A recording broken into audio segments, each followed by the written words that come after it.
మళ్ళీ కొంతమంది చాలా స్లోగా తింటూ ఉంటారు, త్వరగా ముద్ద మింగుడు పడట్లేదు అంటుంటారు. మరి అసలు దీన్ని ఒక సమస్యగా ఎప్పుడు పరిగణించాలి? త్వరగా తినలేకపోవడానికి కారణాలు ఏమైనా ఉంటాయా? నరాలకు సంబంధించిన సమస్యలు ఉంటాయా? లేకపోతే గొంతులో ఏమన్నా సమస్యలు ఉంటాయా? అక్లేషియా కార్డియా అనే సమస్య గురించి వింటుంటాం. అదంటే ఏంటి?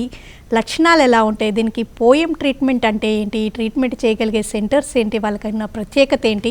అసలు ఇలాంటి వివరాలన్నీ అందించడానికి Jubilee Hills Apollo hospitals senior gastroenterologist doctor Jatin Egurla మనతో ఉన్నారు. ఆయన అడిగి మరిన్ని విషయాలు తెలుసుకుందాం. ఈ ముద్ద మింగుడు పడకపోవడానికి కారణాల్లో ఒకటి వింటుంటామండి, అక్లేషియా కార్డియా అని. అంటే ఈ పదం కొత్తగా ఉంది, అసలు ఏంటి ఈ సమస్య? అక్లేషియా కార్డియా అంటే మన అన్నవాహిక కింద ఏదైతే వాల్వ్ ఉంటుందో మన కడుపుకి అన్నవాహికకి మధ్యలో దాన్ని లోవర్ ఎసోఫేజియల్ స్ఫింక్టర్ అంటాం, వాల్వ్ అనే అనుకుందాం. ఆ వాల్వ్ అనేది వీళ్ళలో బాగా మజిల్ అనేది గట్టిపడిపోయి ఓపెన్ అవ్వదు. నార్మల్గా మనం ముద్ద మింగినప్పుడు ఫుడ్ అన్నవాహికతో కిందికి వచ్చిన తర్వాత ఈ వాల్వ్ అనేది ఓపెన్ అయ్యి ముద్ద కడుపులోకి వెళ్ళిపోయిన తర్వాత ఇది క్లోజ్ అయిపోవాలి. కానీ వీళ్ళల్లో పర్సిస్టెంట్గా ఇది క్లోజే ఉండడం వల్ల ముద్ద అనేది కింది కడుపులోకి పాస్ అవ్వదు. ఈ మజిల్ హైపర్ట్రోఫీని మనం అక్లేషియా కార్డియా అంటాం. ఇది యూజువలీ మిడిల్ ఏజ్ వాళ్ళలో చూస్తూ ఉంటాము. వీళ్ళల్లో లిక్విడ్స్ మింగడానికి ఇంకా ఎక్కువ ఇబ్బందికరంగా ఉంటుంది. సో మింగేటప్పుడు నీళ్లు మింగడానికి ఇంకా ఎక్కువ కష్టపడతారు ఫుడ్ కన్నా కూడా. అదే కాకుండా ఛాతీలో మంట కానీ, ఈ అన్నవాహిక పెద్దగా అయిపోయి అందులో ఫుడ్ కానీ లిక్విడ్ కానీ ఉండిపోవడం వల్ల రీగర్జిటేషన్ అంటే వెనక్కి రావడం, స్మాల్ క్వాంటిటీలో మళ్ళీ నోట్లోకి రాని ముక్కులోకి రావడం పడుకున్నప్పుడు, ఇలా సరిగ్గా మనం ఆహారం తీసుకోలేకపోవడం వల్ల దీర్ఘకాలికంగా బరువు తగ్గిపోవడం, కొన్ని నెలలు కానీ కొన్ని సంవత్సరాలు కానీ అసలు ఈ కండిషన్ని వాళ్ళు తెలుసుకొని ట్రీట్మెంట్ తీసుకునే లోపే చాలా టైం అయిపోతుంది. కాబట్టి వెయిట్ లాస్ అనేది సిగ్నిఫికెంట్గా చూస్తుంటాం. సో దీన్ని అక్లేషియా కార్డియా అంటాం. అంటే ఎందుకు అలా మజిల్స్ అవి ఎందుకు అట్లా టైట్ ఎందుకు అయిపోతే భయపడితే వచ్చే ప్రాబ్లమా లేకపోతే ఏదైనా కారణాలు ఉంటాయా? సో ఈ మజిల్ ఎందుకు అవుతుంది అనేది దానికి చాలా వరకు చేసిన స్టడీస్లో ఒక పర్టికులర్ మన ఆహారపు అలవాట్లు కానీ లేకపోతే ఎన్విరాన్మెంటల్ ఫ్యాక్టర్స్ కానీ ఐడెంటిఫై అవ్వలేదు. ఇవి కొంతమందికి బై జెనెటిక్ ప్రిడిస్పోజిషన్, కొంతమందికి అక్కడ ఉన్న నరాలు అనేవి కంటిన్యూస్గా నెగిటివ్ ఎనర్జీని ఇవ్వడం వల్ల రిలాక్స్ అవ్వకుండా పర్సిస్టెంట్గా కంట్రాక్ట్ అయి ఉంటుంది. It's more of a genetic predisposition and some factors ఉన్నాయి, థియరీస్ ఉన్నాయి, బట్ డైరెక్ట్గా కాజిటివ్ ఫ్యాక్టర్స్ లేవు. అంటే టైట్ ఎక్సర్సైజ్ చేయడం అలాంటి ఏమన్నారు? మనం చేసే మన ఆహారపు అలవాట్లలో కానీ మన జీవన శైలి విధానంలో కానీ ఎటువంటి స్మోకింగ్ కానీ లేకపోతే ఆల్కహాల్ కానీ ఎటువంటి కారణాలకి దీనికి సంబంధం లేదండి. ఇది సమ్ జెనెటిక్ కండిషన్ ద్వారా కొంతమందికి ఎఫెక్ట్ అవుతుంది. అంటే దీనికి క్వైట్ ఆపోజిట్ హైటర్నియా అంటారా? మనం ఈ మజిల్ వాల్వ్ అనేది చాలా వీక్ అయిపోతే యాసిడ్ అనేది కింద ఉన్న కడుపులో ఉన్న యాసిడ్ అనేది వెనక్కి వస్తుంది. సో దీన్ని రిఫ్లక్స్ అంటాం. మనకి చాలా మందికి చాలా కామన్గా ఉండేదే యాసిడ్ రిఫ్లక్స్ రావడం వల్ల ఛాతీలో మంట, పుల్లని తేన్పులు ఇట్లాంటి ఇబ్బంది పడుతూ ఉంటారు. అదే valve grade 1, grade 2, grade 3, grade 4 అయిందనుకోండి, ఒక చిన్న పార్ట్ ఆఫ్ స్టమక్ పైకి వెళ్ళిపోతుంది క్రానిక్గా రిఫ్లక్స్ వల్ల. దాన్ని హర్నియా అంటాం. హర్నియా అంటే ఒక పార్ట్ దాని చోటు ఉండకుండా వేరే కంపార్ట్మెంట్కి రావడం. అంటే మనకు స్టమక్ కింద ఉండాల్సింది డయాఫ్రామ్ కింద, ఈ వాల్వ్ వీక్ అవ్వడం వల్ల కొంత భాగం పైకి వచ్చేస్తుంది. దాన్ని స్లైడింగ్ హైటస్ హెర్నియా అంటాము. దీన్ని చాలా పెద్ద హెర్నియా ఉన్నప్పుడు లేకపోతే బాగా సిగ్నిఫికెంట్ సిమ్టమ్స్ మన మందులతో తగ్గట్లేదు అంటే లాస్ట్ ఆప్షన్ కింద ఈ హెర్నియాకి మనం ఆపరేషన్ ఆఫర్ చేస్తాం. ఓకే, కొంతమందిని గమనిస్తామండి, వాళ్ళు ఫుడ్ తినడం అనేది చాలా స్లోగా, అసలు ఈవెన్ అవర్స్ టుగెదర్ తీసుకునే వాళ్ళని కూడా చూస్తుంటాం. ఎందుకు తినలేకపోతుంటారు అనిపిస్తుంది పక్కన ఉన్న వాళ్ళకి. ఇంత స్లోగా ఎందుకు తింటున్నారు? చాలా కొద్దిగా చాలా టైం తీసుకుంటారు. దానికి ఏమన్నా ఇలాంటి సమస్యలు ఉంటాయా? వాళ్ళ నేచరే అట్లా ఉంటుందా? అంటే వాళ్ళకి మింగడానికి ఇబ్బంది ఉన్న వాళ్ళు న్యాచురల్లీ వాళ్ళు చాలా స్లోగా తింటారు. వాళ్ళకి టైం పడుతుంది. ప్రతి ముద్దకి కొంతమంది నీళ్ళు తాగే వాళ్ళని చూసాము, ఆల్మోస్ట్ 1 hour కన్నా ఎక్కువ తినే వాళ్ళని చూసాము. ఈ మింగడానికి ఇబ్బంది కారణాలు చాలా ఉన్నాయండి. మనం చాలా తరచుగా చూసే కారణాలని నేను మీకు చెప్తాను. ఒకవేళ పెద్ద వయసులో వాళ్ళు వచ్చారనుకోండి, మింగడంలో ఇబ్బంది అంటే 10 మందిలో మేము 7గురికి మేము చూసే కారణం క్యాన్సర్ అండి. అన్నవాహికలో ఉన్న క్యాన్సర్ అంటే 60లో 70లో ఎవరన్నా మా దగ్గరకు వచ్చారు మింగడానికి ఇబ్బంది, బరువు తగ్గింది అంటే మాకు ఫస్ట్ వచ్చే ఆలోచన క్యాన్సర్ ఉంది అనేది. ఎండోస్కోపీ మేము వెళ్తే పూత కనబడుతుంది అన్నవాహికలో. ఆ పూత అనేది ట్యూబ్ లాగా ఉంటుంది కాబట్టి ఆ పూత వెంటనే ఆ ట్యూబ్ని బ్లాక్ చేసేస్తుంది. సో వెళ్ళడానికి ఇబ్బంది కాబట్టి వాళ్ళు నిదానంగా తినాల్సి వస్తుంది, చాలా ఎక్కువ టైం పడుతుంది. అదే మిడిల్ ఏజ్ వాళ్ళు ఒకవేళ మనం చూస్తే ఈ అక్లేషియా కార్డియా కానీ ఇంకొకటి వెబ్స్ అంటాం. అంటే ఇసోఫేజియల్ వెబ్ అంటే ఫుడ్ పైప్లో ఒక పొరలాగా వస్తుంది, రింగ్స్ కానీ వెబ్స్ కానీ ఇట్లాంటివి రావడం వల్ల ఫుడ్ అడ్డం పడడం వల్ల టైం ఎక్కువ పడుతుంది. అంటే కాప్ వెబ్ లాగా సిమిలర్ టు దట్ మన వెబ్ ఇదే ఎలా ఉందో అలా నార్మల్ ఇలా ఉన్న రింగ్ని ఇట్లా వెబ్ వస్తుంది, హాఫ్ లేయర్ వస్తుంది ఒక పొరలాగా. సో అలా కొంతమందికి రింగ్ సర్కంఫరెన్షియల్గా ఉండొచ్చు, కొంతమందికి రిఫ్లక్స్ రిలేటెడ్ కూడా స్ట్రిక్చర్స్ అవుతాయి. స్ట్రిక్చర్ అంటే నారోయింగ్, అంటే ఏదైనా ట్యూబ్లో మనం ఒకవేళ దారి సన్నగా అయిపోతే మనకి వెళ్ళడానికి ఇబ్బంది అవుతుంది, మింగడానికి ఇబ్బంది అవుతుంది. అలా స్ట్రిక్చర్కి గల కారణాలు ఏంటని చూసుకుంటే కొంతమందికి దీర్ఘకాలికంగా యాసిడ్ రిఫ్లక్స్ అయిన వాళ్ళకి కింద దారి అనేది చిన్నగా అయిపోతుంది, యాసిడ్ వచ్చి పైకి కంటిన్యూస్గా ఫుడ్ పైప్లో ఇంజురీ చేసి అల్సర్స్ చేసి లాస్ట్ స్టేజ్లో అది స్ట్రిక్చర్ అయిపోతుంది, అప్పుడు మనకి మింగడానికి ఇబ్బంది అయిపోతుంది.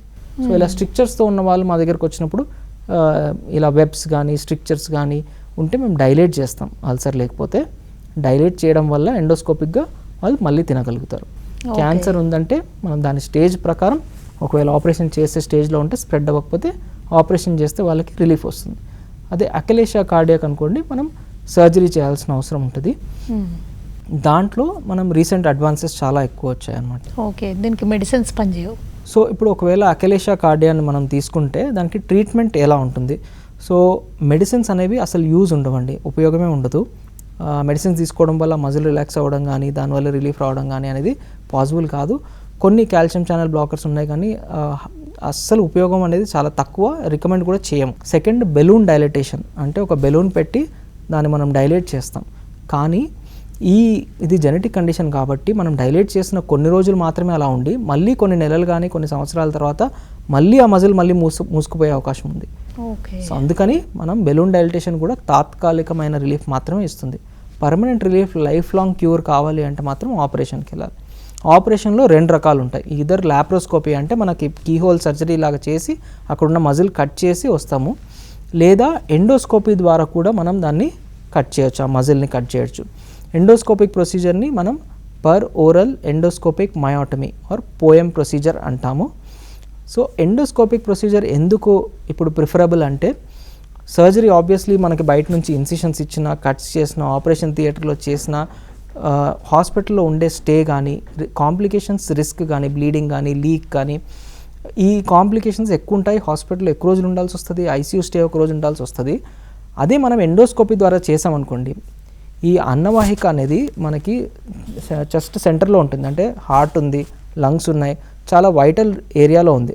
సో ఇది మనము ఆపరేషన్ చేయడం కన్నా నోట్లోంచి ఎండోస్కోపీ ద్వారా చేస్తే పేషెంట్ని ఐసీయూలో పెట్టాల్సిన అవసరం ఉండదు. ఆపరేషన్ ఒక 2 గంటల్లో అయిపోతుంది ఎండోస్కోపీ ద్వారా. బయట కాట్లు ఏమి ఉండవు. ఈవెన్ మనం సేమ్ డే ఈవినింగ్ ఇంటికి పంపించేసేయచ్చు, లేదా ఒకరోజు అడ్మిషన్లో నెక్స్ట్ డే మార్నింగ్ నుంచే మనం ఫీడ్స్ ఇచ్చేసి పంపించేసేయచ్చు. ట్యూబ్స్ ఉండవు, డ్రైన్స్ ఉండవు, పేషెంట్ కంఫర్ట్ అనేది చాలా ఎక్కువ ఉంటుంది. అండ్ వరల్డ్ వైడ్ ఇప్పుడు పోఎం అనేది నెంబర్ 1 ట్రీట్మెంట్ ఆప్షన్ అకిలేషియా కార్డియాకి. అన్ఫార్చునేట్లీ ఇది ప్రతి చోట అవైలబుల్ లేదు. దీనికి చాలా టెక్నికల్ ఎక్స్పర్టీస్ కావాలి, అడ్వాన్స్డ్ ఎండోస్కోపీ ఎక్విప్మెంట్ కావాలి. అండ్ ఇది చాలా కొన్ని సెంటర్స్, అపోలో జూబ్లీ హిల్స్ లాంటి సెంటర్స్లో మాత్రమే అవైలబుల్గా ఉంది. అండ్ చాలా మంచి రిజల్ట్స్ చూస్తున్నాం దీంతో. ఓకే, ఇది ఒక డే కేర్ ప్రొసీజర్, కొంచెం హాస్పిటల్ స్టే ఎక్కువ ఉంటుంది. ఆల్మోస్ట్ డే కేర్ ప్రొసీజర్ అండి. ఈవినింగ్ కూడా మనం డిశ్చార్జ్ చేసేయచ్చు. జస్ట్ ఒకవేళ దూరం ప్రాంతం నుంచి వస్తే ఒక రోజు ఉంచుకొని నెక్స్ట్ డే మార్నింగే మనం పంపించేస్తున్నాం. అంటే మీరు ఇది ఎయిమ్స్లో ప్రాక్టీస్ చేసి వచ్చారా? నేను అంటే డిఎం నాది all India institute of medical sciences ఢిల్లీలో చేసిన తర్వాత అడ్వాన్స్డ్ ఎండోస్కోపీ ఫెలోషిప్ ఉంది. సో దాంట్లో నేను ఈ పోఎం ప్రొసీజర్స్ కానీ వేరే అడ్వాన్స్డ్ ఈఆర్సిపి, యూఎస్, ఈఎస్డి ఇట్లాంటి అడ్వాన్స్ ప్రొసీజర్స్లో ట్రైనింగ్ తీసుకొని రావడం జరిగిందండి. అంటే ఈ సమస్య పట్ల అవగాహన ఉంది, ఈ ట్రీట్మెంట్ ఒకటి ఉంది అనేది గమనిస్తున్నారా? చాలామంది తెలియదు. అంటే పాతకాలపు ట్రీట్మెంట్ పద్ధతిని పాటించే వాళ్ళు కానీ ఇలాంటి ఒక ప్రొసీజర్ అవైలబుల్ ఉందని కూడా చాలామందికి అన్ఫార్చునేట్లీ ఈవెన్ మెడికల్ ఫ్రెటర్నిటీలో కూడా చాలామందికి తెలియదు. ఎందుకంటే ఒక 10-15 ఇయర్స్ బ్యాక్ అసలు ఈ ప్రొసీజర్ అనేది ఎగ్జిస్టెంట్ లేదు. బట్ ఈరోజు డేట్లో on a daily basis hundreds of procedures జరుగుతున్నాయి, but only at very few centres. So ప్రజలకి అవగాహన ఉండాలి, ఈ పోఎం ప్రొసీజర్ అంటే ఏంటి, అకిలేషియా కార్డియాకి మనం ఆపరేషన్ లేకుండా ఎండోస్కోపీ ద్వారా ట్రీట్మెంట్ చేయగలుగుతాం అనేది ఇంపార్టెంట్. చాలామంది ఇది సర్జికల్ కండిషన్ కాబట్టి ఆపరేషన్ చేసే డాక్టర్ దగ్గర పంపిస్తాం కాబట్టి వాళ్ళు న్యాచురల్గా వాళ్ళ ల్యాప్రోస్కోపీ ద్వారాను ఓపెన్ ద్వారాను సర్జరీ చేయడానికి ఇష్టపడతారు. బట్ ఒకవేళ అవేర్నెస్ పెరిగితే పీపులే వచ్చి మమ్మల్ని అడుగుతున్నారు, మాకు సర్జరీ లేకుండా చేయండి అని. గ్యాస్ట్రోఎంట్రాలజిస్ట్ మా దగ్గరికి వచ్చి అప్రోచ్ అవుతున్నారు. అంటే ఎండోస్కోపిక్ ప్రొసీజర్లోనే ఇది చేసేస్తారు, ఇంకేమీ సింపుల్ సేమ్ మన ఎండోస్కోపీ ఎలా అయితే చేసుకుంటామో అదే ఎండోస్కోప్తోని కొన్ని డెడికేటెడ్ నైఫ్స్ ఉంటాయి, దాంట్లో మనము 1.5 అవర్లో ప్రొసీజర్ కంప్లీట్ చేసేవచ్చండి. ఓకే. తర్వాత వాళ్ళకి రిలీఫ్ వెంటనే ఉంటుంది అంటారు? వెంటనే రిలీఫ్ ఉంటుందండి. మనం మజిల్ కట్ చేసిన వెంటనే ఆ ఒక్కరోజు మనం ఎంటీ స్టమక్ పెట్టి ఒక 24 అవర్స్ ఫ్లూయిడ్స్ పెట్టు, లేకపోతే ఈవినింగ్ వరకు పెట్టి ఈవినింగ్ మనం లిక్విడ్స్ ఇచ్చిన వెంటనే వాళ్ళు ఇమీడియట్గా రిలీఫ్ వచ్చేస్తుంది. ఈ సమస్య రేర్ అంటారా, కామనేనా? కొంచెం రేరే అండి. అంటే మింగడానికి ఇబ్బంది ఉన్న కారణాల్లో 10 మందిలో అంటే 100 మందిలో నాకు తెలిసి 4కో 5కో మాత్రమే ఈ ఇబ్బంది ఉంటుంది. రేర్ కండిషన్ కాబట్టి అవగాహన తక్కువ ఉంది. బట్ ఉన్న వాళ్ళకి మాత్రం పాపం ఇబ్బంది చాలా ఎక్కువ ఉంటుంది, ట్రీట్మెంట్ లేట్ అవుతుంది, ఇది కనిపెట్టలేరు కూడా. చాలామంది ఎండోస్కోపీ చేసి అసలు ఇది అకిలేషియా ఉందని గుర్తుపట్టడం కూడా డిఫికల్ట్ అవుతుంది. మా దగ్గరకు వచ్చిన కేసులు పాపం వాళ్ళ ప్రీవియస్ ఎండోస్కోపీస్ అన్ని నార్మల్ అని రాసి ఉంటాయి. అంటే ఎండోస్కోపీలో కూడా ఫైండ్ అవుట్ చేయలేకపోతుంది. అంటే ఆ ఎక్స్పీరియన్స్, ఆ ఎక్స్పోజర్ లేని వాళ్ళు ఎండోస్కోపీ చేసినప్పుడు స్మాల్ సెంటర్స్లో ఊర్లలో అట్లా ఎండోస్కోపీ చేసిన వాళ్ళు చాలా వరకు మిస్ అయ్యే అవకాశం ఉంది. ఎవరికైనా అసలు ముద్ద మింగుడు పడట్లేదు, గొంతులో తట్టుకున్నట్టుంది అంటే అసలు ఏమేమి టెస్టులు చేయించుకోవాలంటారు? ఒకటి వెబ్స్ అని చెప్పాను కదండి, అది కూడా మన ఇండియాలో మన తెలుగు రాష్ట్రాల్లో చాలా కామన్గా చూస్తూ ఉంటాము. రక్తం బాగా తక్కువ ఉంటుందండి వీళ్ళలో, ప్లమ్మర్ విన్సన్ సిండ్రోమ్ అంటాము. రక్తం తక్కువ ఉండడం, ఐరన్ డెఫిషియన్సీ, అనీమియా, మింగడానికి ఇబ్బంది అండ్ వెబ్స్, ఈ 3 కలిపితే సిండ్రోమ్. వెరీ ఈజీ ట్రీట్మెంట్ అండి. ఒక చిన్న జస్ట్ ఎండోస్కోపీ చేస్తే మనకి క్లియర్గా ఐడెంటిఫై అయిపోతుంది ప్రాబ్లం ఏందని. ఏ రకమైన స్ట్రక్చర్ ఉన్నా కూడా మనం డైలటేషన్ అనే విధానంతో అది ఈజీగా డే కేర్ ప్రొసీజర్లో మనం దాన్ని సాల్వ్ చేసేయచ్చు. సో సింపుల్ రిలీఫ్ వస్తుంది వాళ్ళకి, ఇమీడియట్ రిలీఫ్ వస్తుంది. యాజ్ అ డాక్టర్ కూడా మాకు గ్రాటిఫైయింగ్ ఉంటుంది. ఇమీడియట్గా వాళ్ళకి చాలా రోజుల నుంచి అవుతున్న సఫరింగ్ సింపుల్ ప్రొసీజర్ ద్వారా డైలటేషన్ మీకు హార్డ్లీ 10-15 మినిట్స్ కూడా పట్టదు. ఇంకా ఏ రీజన్స్ ఉంటూ ఉంటాయండి? అంటే వాళ్ళకి భయపడితే కొంచెం ఈ అన్నవాహిక నారోగా ఉండడం అట్లాంటివి కూడా ఉండొచ్చా? కంజెనిటల్గా కొన్ని ఉంటాయండి, బట్ చాలా రేర్, అది extremely rare conditions, some genetic conditions. But ఎక్కువగా మేము చూసేదైతే ఇంకొకటి ఇంపార్టెంట్ మింగడానికి ఇబ్బంది ఏంటంటే చాలామంది సూసైడల్ ఇంటెన్షన్తో కొరోసివ్స్ యాసిడ్స్ కానీ బాత్రూమ్ క్లీనర్స్ తీసుకుంటూ ఉంటారు. ఇలా యాసిడ్ కానీ ఆల్కలీ తీసుకుంటే మన అన్నవాహిక మొత్తం అంటే బర్న్ అయిపోతుంది, అంత అల్సర్స్ వచ్చేసి అది హీల్ అయిన తర్వాత స్ట్రిక్చర్స్ ఫామ్ అయిపోతాయి, నారోయింగ్. సో వీళ్ళకి ఇంకా మింగడానికి ఇబ్బంది ఉంటుంది. వీళ్ళకి కూడా మనం డైలటేషన్ పద్ధతిలో చాలా రిలీఫ్ ఇవ్వగలుగుతాం, కానీ వాళ్ళకి మల్టిపుల్ సెషన్స్ అవసరం పడుతుంది. ఇంకా కొన్ని సందర్భాల్లో నరాల సమస్యలున్నా, కొన్ని రకాల మెడిసిన్స్ వాడుతున్నా, లేకపోతే గొంతులో ఏదైనా థైరాయిడ్ సమస్యలు ఉన్నా కూడా మింగడం కష్టం అవ్వచ్చు అని వింటామండి, అవి కరెక్ట్గా? అంటే థైరాయిడ్ సమస్యల వల్ల మింగడానికి ఇబ్బంది అనేది చాలా తక్కువ అండి. చాలా హ్యూజ్ స్వెల్లింగ్ ఉంటే కానీ వాళ్ళకి స్వాలోయింగ్ డిఫికల్టీ వచ్చేంత కంప్రెషన్ ఉండదు, రేర్గా మనం చూస్తూ ఉంటాము. అండ్ ఒకవేళ థైరాయిడ్ స్వెల్లింగ్ ఉన్నా కూడా, థైరాయిడ్ ప్రాబ్లం ఉన్నా కూడా మింగడానికి ఇబ్బంది ఉందంటే మనం ఎండోస్కోపీ చేసి నిర్ధారించుకోవాలి అసలు కారణం ఏంటి, బయట నుంచి కంప్రెషనా ఇంకేమైనా ఉందా అనేది. ఇదే కాకుండా ఇంకా కారణాలు ఏముంటాయంటే కొంతమంది ట్యాబ్లెట్స్ వేసుకుంటారు, మీరు అన్నట్టు మందులు. ఆ మందులు ఒక్కొక్కసారి మందులు వేసుకున్న వెంటనే సరిగ్గా మీరు నీళ్ళు తాగకపోయినా, ఎస్పెషల్లీ బిస్ఫాస్ఫోనేట్స్ అని కొన్ని మెడిసిన్స్ ఉన్నాయన్నమాట, అంటే బోన్స్ ఆస్టియోపోరోసిస్కి ఇస్తాము. అవి చాలా notorious for causing ulcers in the food pipe. Okay. So food pipe మన అన్నవాహికలో అక్కడ ఒక చోట లాడ్జ్ అయిపోతుంది, అక్కడ అది ఎరోడ్ అయ్యి అక్కడ అల్సర్ ఫామ్ అయ్యి అది స్ట్రిక్చర్ కూడా ఫామ్ అయ్యే అవకాశం ఉంటుంది. అదే కాకుండా కొన్నిసార్లు ఇన్ఫెక్షన్స్ కూడా, అంటే ఫంగల్ ఇన్ఫెక్షన్, క్యాండిడియాసిస్ అంటాము, ఇసోఫేజియల్ క్యాండిడియాసిస్. ఒక్కొక్కసారి ఇమ్యూనిటీ బాగా తక్కువ ఉన్న వాళ్ళు, అంటే డయాబెటీస్ కానీ లేకపోతే హెచ్ఐవి పేషెంట్స్లో ఇన్ఫెక్షన్స్ వచ్చి ఆ ఇన్ఫెక్షన్ వల్ల అల్సర్స్ వచ్చి అన్నవాహిక తగ్గిపోయి మింగడానికి ఇబ్బంది చూస్తుంటాం. నోట్లో పూత వచ్చినట్టు అన్నవాహికకు వస్తుందంట. కరెక్ట్. అండ్ ఇంకోటి ఒక అలర్జీస్ బాగా ఎక్కువ ఉన్న వాళ్ళకి, అలర్జిక్ రైనైటిస్ కానీ అలర్జిక్ ఫినామినన్ ఎక్కువ ఉన్న వాళ్ళకి ఇస్నోఫిలిక్ ఇసోఫేజైటిస్ అనే ఒక కండిషన్ ఉంటుంది. అదేంటంటే సేమ్ మన ముక్కు దిబ్బడిలాగా ఎలా అయితే బ్లాక్ అయిపోతుందో అంత ఇన్ఫ్లమేషన్ వచ్చి అలర్జీ వల్ల, అలా అన్నవాహికలో కూడా మ్యూకోజాలో అంతా డ్యామేజ్ అయిపోతూ ఉంటుంది అన్నమాట. ఆటోమేటిక్ మన బాడీయే మన ఫుడ్ పైప్ని డ్యామేజ్ చేస్తుంది. దాన్ని ఇస్నోఫిలిక్ ఇసోఫేజైటిస్ అంటాం. ఇది కూడా మింగడానికి ఇబ్బంది ఉన్న దాంట్లో ఒక కారణము. చాలామంది ఇది మిస్ చేస్తారు, దీని గురించి అవగాహన లేని వాళ్ళు పాపం డయాగ్నోసిస్ లేకుండా ఉంటారు. దీన్ని డయాగ్నోస్ చేయాలంటే మనం చూస్తే ఐడెంటిఫై చేయడం కష్టం అవుతుంది. మనం ఎండోస్కోపీ చేసినప్పుడు ఏ కారణం లేదు అనుకుంటే ముఖ పరీక్ష తీసి స్పెసిఫిక్గా దీనికోసం చూడాల్సిన అవసరం ఉంటుంది. అండ్ రక్త పరీక్షలో సింపుల్ సిబిసిలో కూడా మన ఇస్నోఫిల్ కౌంట్ పెరిగి ఉంటుంది. ఈ సిబిసి కానీ రొటీన్ థైరాయిడ్, లివర్ ఫంక్షన్ ఇలాంటివి కాకుండా ఎండోస్కోపీలో కూడా తెలియకపోతే ఒక్కొక్కసారి మనం బేరియం స్వాలో అంటాం, టైమ్డ్ బేరియం స్వాలో అంటే మనం ఒక లిక్విడ్ ఇచ్చేసి కంటిన్యూస్గా ఎక్స్రేస్ తీస్తాము, ఆ ఫ్లూయిడ్ ఎలా వెళ్తుంది అనేది గమనిస్తాం అనమాట. అండ్ ఎంతసేపటి తర్వాత క్లియర్ అవుతుంది అనేది. ఇదే కాకుండా మానోమెట్రీ అనే ఒక ఇంపార్టెంట్ టెస్ట్ ఉంటుందండి.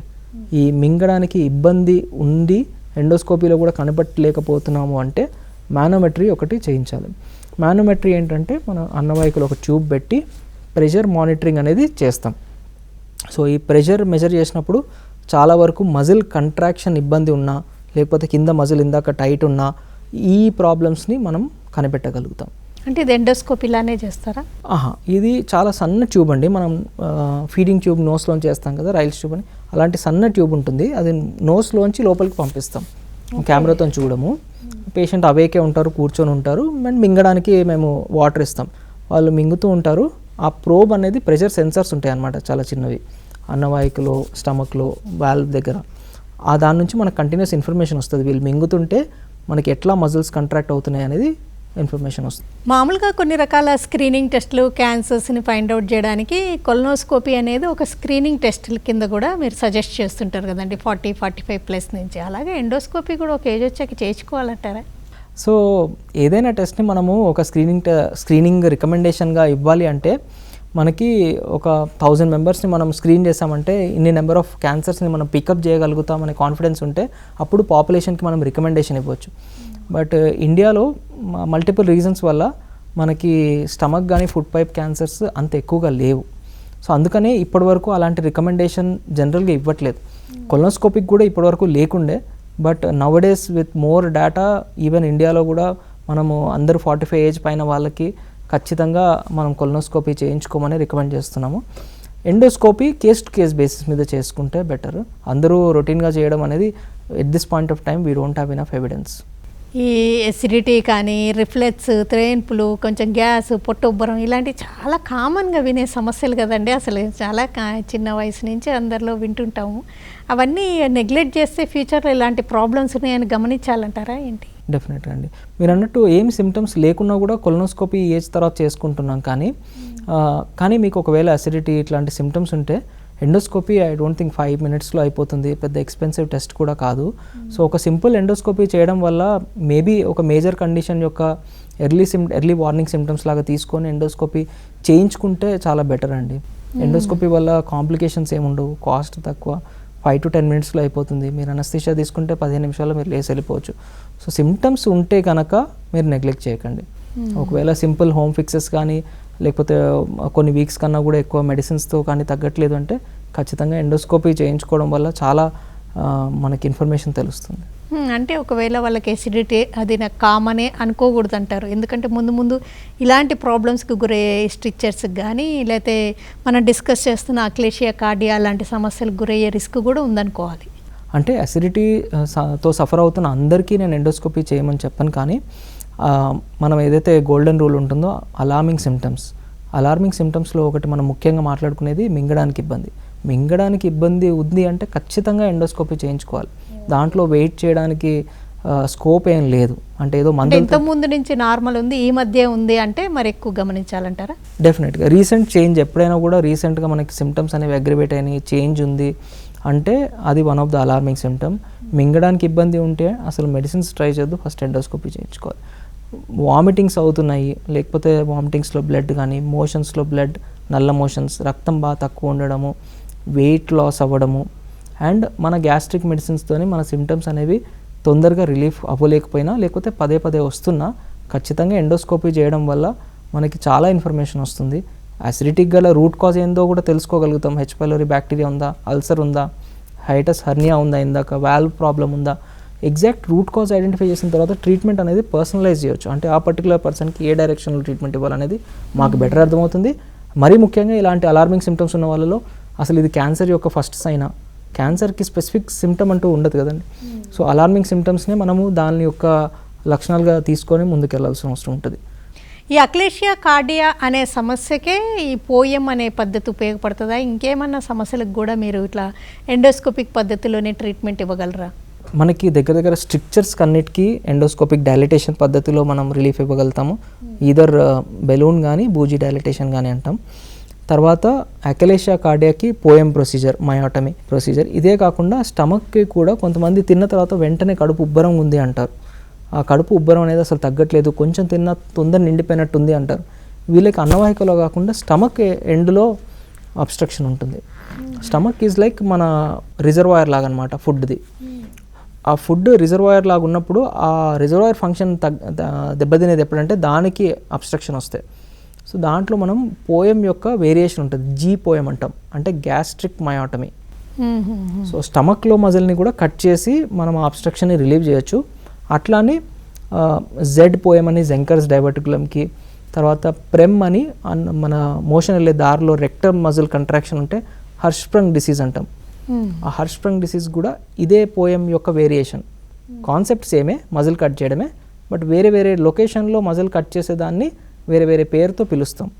ఇవన్నీ అడ్వాన్స్డ్ ఎండోస్కోపీ స్కోప్లోనే వస్తుంది. అండ్ డైలటేషన్ అండ్ ఈ POEM procedures are the main treatment for this మింగడానికి ఇబ్బంది ఉన్నప్పుడు. ఒకవేళ ఇలాంటి సమస్యలు ఉన్నప్పుడు ఈ పోయం పద్ధతిలోనే ఎండోస్కోపీ పద్ధతిలోనే ట్రీట్మెంట్ తీసుకున్నారనుకోండి, ఇంకెప్పటికీ రిలీఫ్ ఉంటుందా, మళ్ళీ చేయించుకోవాలా? లేదండి, పోయం అనేది మాత్రం 100% లాంగ్ లాస్టింగ్ రిలీఫ్ ఉంటుంది, permanent and life long cure ఉంటుంది.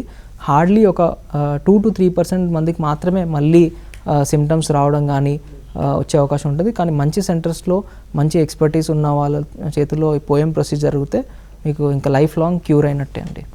ఓకేనండి డాక్టర్ జతిన్ ఎకిర్ల గారు, థ్యాంక్స్ అలాట్ అండి. విన్నారు కదా డాక్టర్ గారు చాలా ఇంపార్టెంట్ పాయింట్స్ షేర్ చేసుకున్నారు. ఒక్కోసారి మింగుడు పడట్లేదని చాలా ఇబ్బంది పడుతూ అలానే మేనేజ్ చేస్తూ ఉంటారు, కానీ దానికి ఎన్నో కాజెస్ ఉంటాయి. దానిలో ఈ మధ్య అక్లేషియా కార్డియా అనే సమస్యకి పోయం అనే ట్రీట్మెంట్, అంటే ఎండోస్కోపీ పద్ధతిలోనే ట్రీట్మెంట్ కూడా అందిస్తున్నారు. చాలా తేలికైన పరిష్కారం ఒక పెద్ద సమస్యకు ఉందని గమనించుకోవాలి. మరి ముఖ్యంగా రీసెంట్గా ఒక చేంజ్ ఉండి మింగుడు పడట్లేదు అన్నప్పుడు డాక్టర్ సలహా మేరకు తప్పనిసరిగా ఎండోస్కోపీ చేయించుకుంటే సమస్య ఏంటో తెలుసుకొని ముందుగానే జాగ్రత్తలు తీసుకోవచ్చని Jubilee Hills Apollo hospitals senior gastroenterologist doctor Jatin Egurla గారు తెలియజేశారు.